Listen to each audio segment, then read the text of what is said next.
Λοιπόν, όπως έγραψα και στο χθεσινό βραδινό story, έριξαν το βίντεο για τη διαπλοκή. Δεν το κατέβασε το YouTube, μας εξανάγκασαν να το αποσύρουμε με νομικές διαδικασίες. Μεγάλος τηλεοπτικός σταθμός και γνωστός δημοσιογράφος. Δεν είναι όμως μόνο αυτό. Τη Δευτέρα το βράδυ συνέβη από αγνώστους ένα περιστατικό έμπρακτου εκφοβισμού οικογενειακού μου προσώπου στην Ελλάδα, το οποίο, όπως καταλαβαίνετε, δεν είναι και το καλύτερο πράγμα να σου συμβαίνει μέσα στις γιορτές και όταν εσύ είσαι 10.000 χιλιόμετρα μακριά από το σπίτι σου.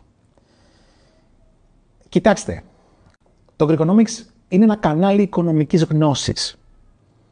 Δεν είμαι πολιτικός, δεν είμαι δημοσιογράφος, δεν είμαι τηλεοπτικό δίκτυο, δεν έχω πλάτες και τσέπες να διεξάγω δικαστικούς αγώνες και να πληρώνω προσωπική ασφάλεια. Ένας πανεπιστημιακός δάσκαλος είμαι που προσπαθώ μέσα από ένα κανάλι στο YouTube να κάνω έστω αυτό το κοινό που με παρακολουθεί να μάθει να σκέφτεται ανεξάρτητα, να κρίνει μόνο του και να κατανοήσει πώς η οικονομία επηρεάζει τη ζωή του.